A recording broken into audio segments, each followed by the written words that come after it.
आदरणीय अध्यक्ष महोदय, मैं इस सम्मानित सदन में पश्चिम एशिया में चल रहे संघर्ष और इसकी वजह से भारत के सामने आई चुनौतियों पर बात रखने के लिए उपस्थित हुआ हूं।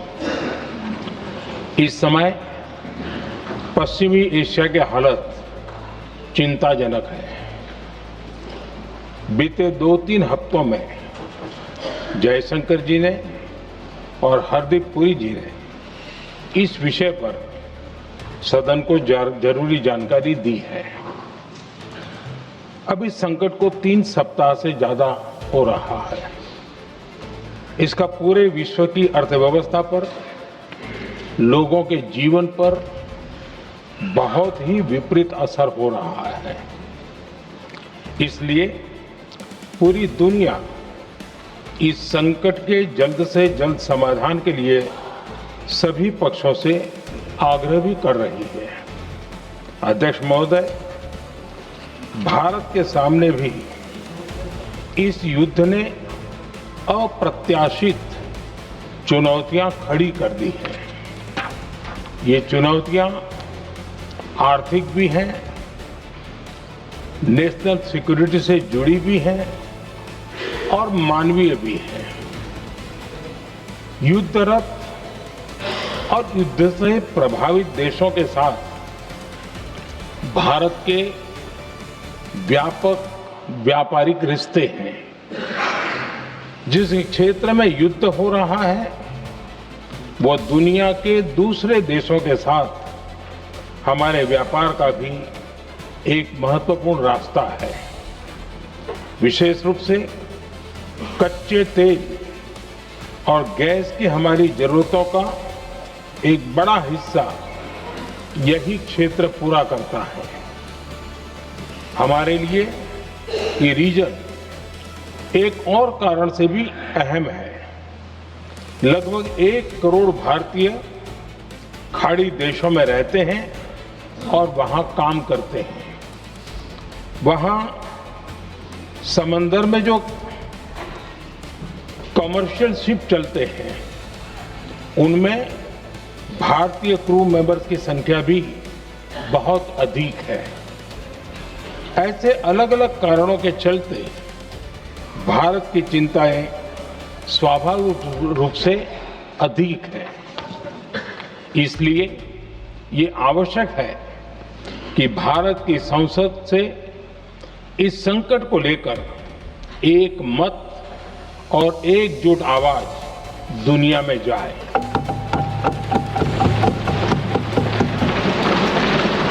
अध्यक्ष जी,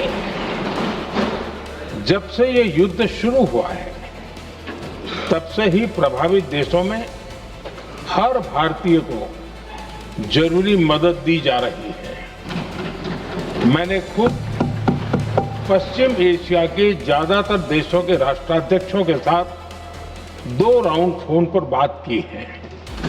सभी ने भारतीयों की सुरक्षा का पूरा आश्वासन दिया है। दुर्भाग्य से इस दौरान कुछ लोगों की दुखद मृत्यु हुई है और कुछ घायल हुए हैं।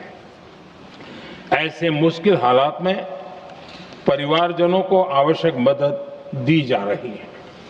जो घायल है उनका बेहतर इलाज सुनिश्चित कराया जा रहा है।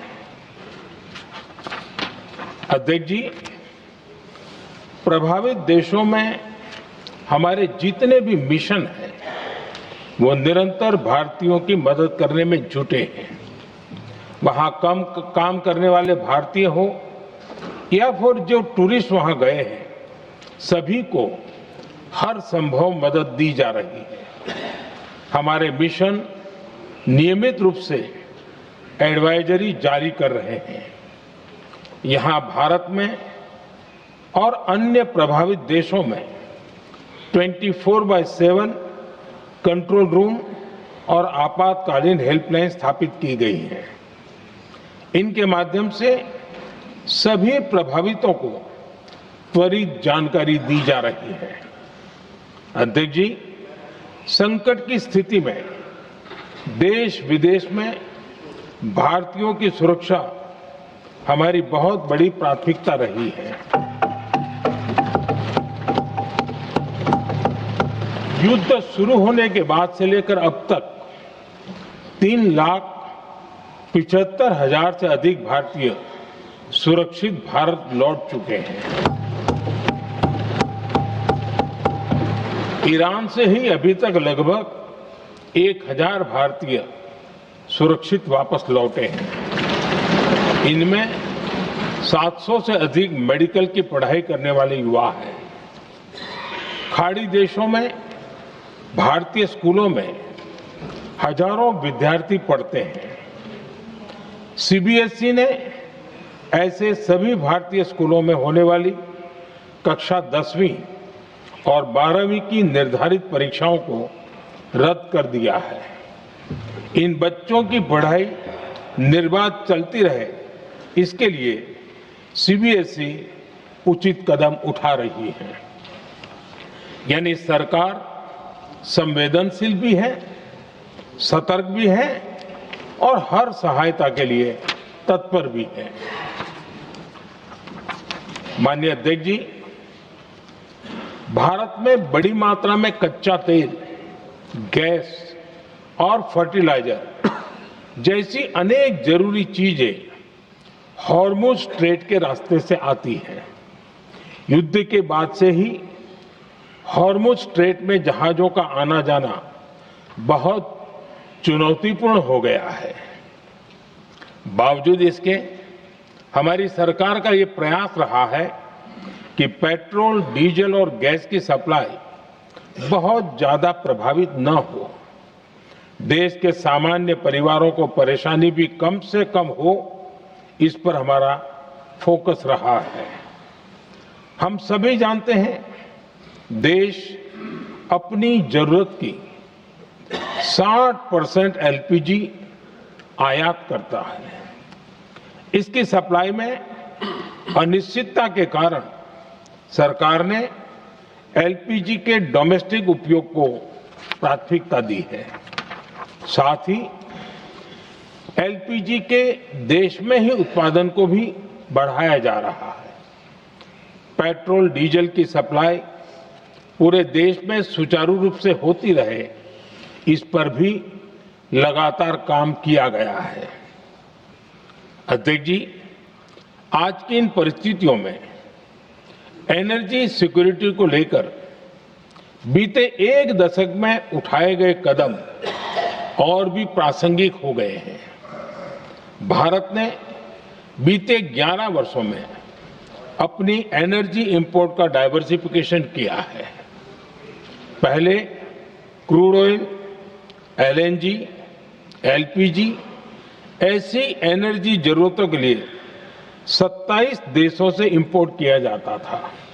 वहीं आज भारत 41 देशों से एनर्जी इंपोर्ट करता है। अध्यक्ष जी, बीते दशक में भारत ने संकट के ऐसे ही समय के लिए कच्चे तेल के भंडारण को भी प्राथमिकता दी है। आज भारत के पास 53 लाख मीट्रिक टन से अधिक का स्ट्रेटेजिक पेट्रोलियम रिजर्व है और 65 लाख मीट्रिक टन से अधिक के रिजर्व की व्यवस्था पर देश काम कर रहा है। हमारी तेल कंपनियों के पास जो रिजर्व रहता है वो अलग है। बीते 11 वर्षों में हमारी रिफाइनिंग कैपेसिटी में भी उल्लेखनीय वृद्धि हुई है। अध्यक्ष जी, सरकार अलग अलग देशों के सप्लायर्स के साथ भी लगातार संपर्क में है। प्रयास ये है कि जहां से संभव हो वहां से तेल और गैस की सप्लाई होती रहे। भारत सरकार गल्फ और आसपास के शिपिंग रूट्स पर निरंतर नजर बनाए हुए है। हमारा प्रयास है कि तेल हो, गैस हो, फर्टिलाइजर हो, ऐसे हर जरूरी सामान से जुड़े जहाज भारत तक सुरक्षित पहुंचे। हम अपने सभी वैश्विक सहयोगियों के साथ निरंतर संवाद कर रहे हैं ताकि हमारे मैरीटाइम कॉरिडोर सुरक्षित रहे। ऐसे प्रयासों के कारण बीते दिनों हॉर्मुज स्ट्रेट में फंसे हमारे कई जहाज भारत आए भी हैं। अध्यक्ष जी, संकट के इस समय में देश की एक और तैयारी भी बहुत काम आ रही है। पिछले 10-11 साल में इथेनॉल के उत्पादन और उसकी ब्लेंडिंग पर अभूतपूर्व काम हुआ है। एक दशक पहले तक देश में सिर्फ 1-1.5% इथेनॉल ब्लेंडिंग कैपेसिटी थी। आज हम पेट्रोल में 20% इथेनॉल ब्लेंडिंग के करीब पहुंच रहे हैं। इसके कारण प्रति वर्ष करीब 4.5 करोड़ बैरल कम ऑयल इंपोर्ट करना पड़ रहा है।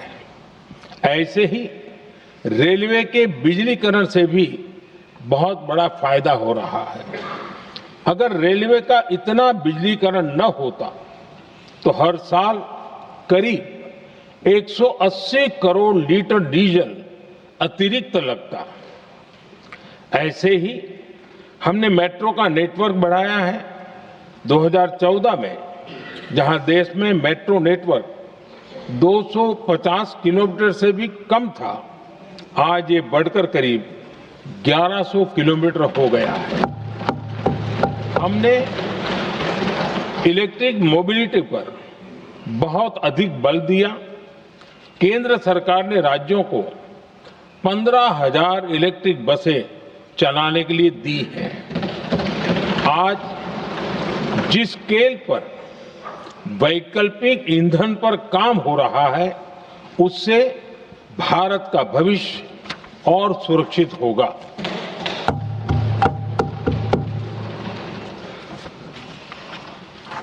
आदरणीय अध्यक्ष जी, हम जानते हैं कि एनर्जी आज इकोनॉमी की रीढ़ है और ग्लोबल एनर्जी नीड्स को पूरा करने वाला एक बड़ा सोर्स वेस्ट एशिया है। स्वाभाविक है कि दुनिया भर की अर्थव्यवस्था वर्तमान संकट से प्रभावित हो रही है और भारत पर इसका कम से कम दुष्प्रभाव हो, इसके लिए निरंतर प्रयास किए जा रहे हैं। सरकार इसके शॉर्ट टर्म, मीडियम टर्म और लॉन्ग टर्म ऐसे हर असर के लिए एक रणनीति के साथ काम कर रही है। आज भारत की इकोनॉमी के फंडामेंटल्स मजबूत है। इससे भी देश को बहुत मदद मिली है।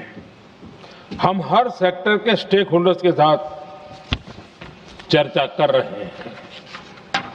जहां भी जरूरत है उस सेक्टर को आवश्यक सपोर्ट दिया जा रहा है। भारत सरकार ने एक इंटर मिनिस्ट्रियल ग्रुप भी बनाया है। ये ग्रुप हर रोज मिलता है और हमारे इंपोर्ट एक्सपोर्ट में आने वाली हर दिक्कत का आकलन करता है और ये ग्रुप आवश्यक समाधान पर भी निरंतर काम करता है। मुझे पूरा भरोसा है कि सरकार और इंडस्ट्री के साझा प्रयासों से हम परिस्थितियों का बेहतर सामना कर पाएंगे। माननीय अध्यक्ष जी, एक बड़ा सवाल ये है कि युद्ध का खेती पर क्या प्रभाव होगा। देश के किसानों ने हमारे अन्न के भंडार भर रखे हैं, इसलिए भारत के पास पर्याप्त खाद्यान्न है। हमारा ये भी प्रयास है कि खरीफ सीजन की ठीक से बुआई हो सके। सरकार ने बीते सालों में आपात स्थिति से निपटने के लिए खाद की पर्याप्त व्यवस्था भी की है। अतीत में भी हमारी सरकार ने दुनिया के संकटों का बोझ किसानों पर नहीं पड़ने दिया था। कोरोना और उस समय के युद्धों के दौरान उस समय भी ग्लोबल सप्लाई चेन में डिस्ट्रप्शन आ गई थी। दुनिया के बाजार में यूरिया की एक बोरी 3,000 रुपये तक पहुंच गई, लेकिन भारत के किसानों को वही बोरी 300 रुपये से भी कम कीमत में उपलब्ध कराई गई। अध्यक्ष जी, देश के किसानों को इस प्रकार के संकटों से बचाने के लिए भी बीते वर्षों में अनेक कदम उठाए गए हैं। पिछले एक दशक में देश में 6 यूरिया प्लांट शुरू किए गए हैं। इससे सालाना 76 लाख मैट्रिक टन से अधिक की यूरिया प्रोडक्शन कैपेसिटी जुड़ी है। इस दौरान डीएपी और एनपीकेएस जैसी खाद का घरेलू उत्पादन भी करीब 50 लाख मैट्रिक टन बढ़ाया गया है। इतना ही नहीं, तेल और गैस की तरह खाद के आयात को भी डाइवर्सिफाई किया गया है। ऐसे ही डीएपी और एनपीके के आयात के लिए भी हमने अपने विकल्पों को विस्तार किया है। अध्यक्ष जी, सरकार ने देश के किसानों को made in India nano urea का विकल्प भी दिया है। सरकार किसानों को प्राकृतिक खेती के लिए भी प्रोत्साहित कर रही है।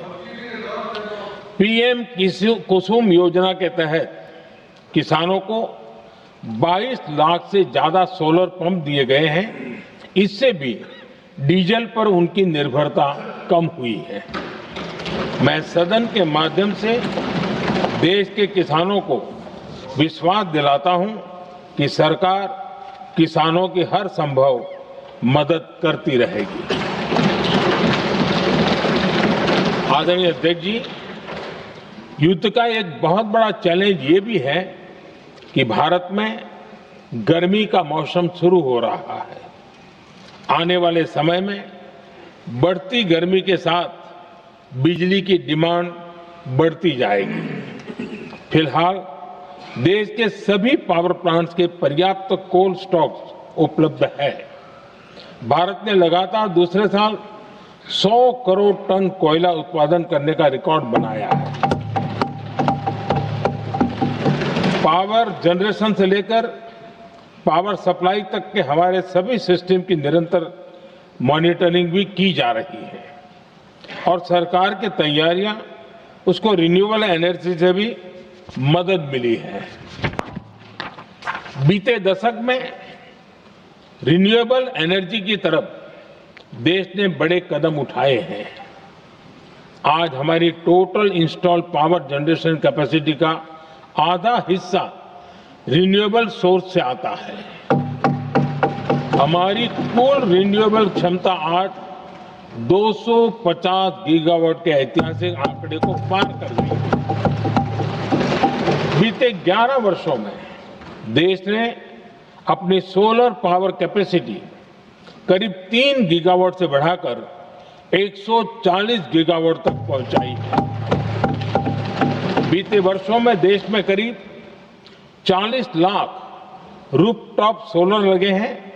इसमें पीएम सूर्यघर मुफ्त बिजली योजना से भी लोगों को काफी मदद मिली है। गोवर्धन योजना के तहत देश में आज 200 कॉम्प्रेस्ड बायोगैस प्लांट भी काम करना शुरू कर चुके हैं। ये सारे प्रयास आज देश के बहुत काम आ रहे हैं। सरकार ने भविष्य की तैयारी और बढ़ाते हुए शांति एक्ट माध्यम से देश में न्यूक्लियर एनर्जी के उत्पादन को भी प्रोत्साहित किया है। कुछ ही दिन पहले small hydro power development scheme को भी हरी झंडी दी गई है, जिससे अगले 5 वर्षों में 1500 मेगावाट नई हाइड्रो पावर कैपेसिटी जोड़ी जाएगी। आदरणीय अध्यक्ष जी, जहां तक डिप्लोमेसी की बात है, भारत की भूमिका स्पष्ट है। शुरुआत से ही हमने इस संघर्ष को लेकर अपनी गहरी चिंता व्यक्त की है। मैंने स्वयं भी पश्चिम एशिया की सभी संबंधित नेताओं से बातचीत की है। मैंने सभी से तनाव को कम करने और इस संघर्ष को खत्म करने का आग्रह किया है। भारत ने नागरिकों, एनर्जी और ट्रांसपोर्ट से जुड़े इंफ्रास्ट्रक्चर पर हमलों का विरोध किया है। कमर्शियल जहाजों पर हमला और हॉर्मुज स्ट्रेट जैसे अंतर्राष्ट्रीय जलमार्ग में रुकावट अस्वीकार्य है। भारत डिप्लोमेसी के जरिए युद्ध के इस माहौल में भी भारतीय जहाजों के सुरक्षित आवागमन के लिए निरंतर प्रयास कर रहा है।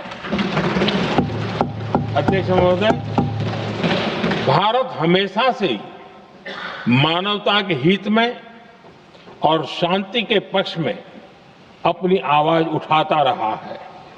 मैं फिर कहूंगा कि बातचीत और कूटनीति ही इस समस्या का समाधान है।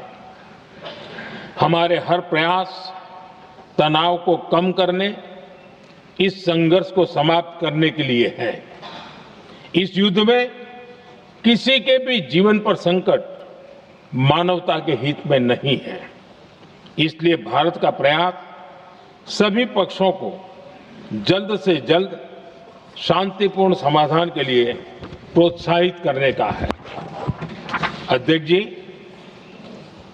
जब ऐसे संकट आते हैं तो कुछ तत्व इसका गलत फायदा उठाने की कोशिश भी करते हैं। इसलिए कानून व्यवस्था सुनिश्चित करने वाली सभी एजेंसियों को अलर्ट पर रखा गया है। कोस्टल सिक्योरिटी हो, बॉर्डर सिक्योरिटी हो, साइबर सिक्योरिटी हो, स्ट्रेटेजिक इंस्टॉलेशंस हो, सबकी सुरक्षा को और मजबूत किया जा रहा है। अध्यक्ष जी, इस युद्ध के कारण दुनिया में जो कठिन हालात बने हैं, उनका प्रभाव लंबे समय तक बने रहने की आशंका है। इसलिए हमें तैयार रहना होगा, हमें एकजुट रहना होगा।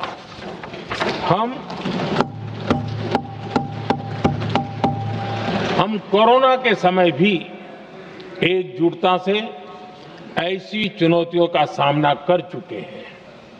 अब हमें फिर से उसी तरह तैयार रहने की आवश्यकता है। धीरज के साथ, संयम के साथ, शांत मन से हमें हर चुनौती का मुकाबला करना है और यही हमारी पहचान है, यही हमारी ताकत है। और हां, हमें बहुत सावधान और सतर्क भी रहना है। हालात का फायदा उठाने वाले झूठ फैलाने का प्रयास करेंगे, ऐसे लोगों की कोशिशों को सफल नहीं होने देना है।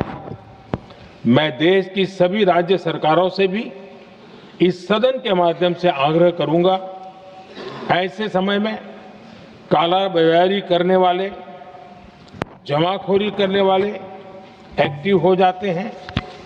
इसके लिए कड़ी मॉनिटरिंग जरूरी है। जहां से भी ऐसी शिकायतें आती हैं, वहां त्वरित कार्रवाई होनी चाहिए। देश की हर सरकार और देश का हर नागरिक जब मिलकर चलेंगे तो हम हर चुनौती को चुनौती दे सकते हैं। इसी आग्रह के साथ मैं अपना वक्तव्य समाप्त करता हूं। बहुत बहुत धन्यवाद।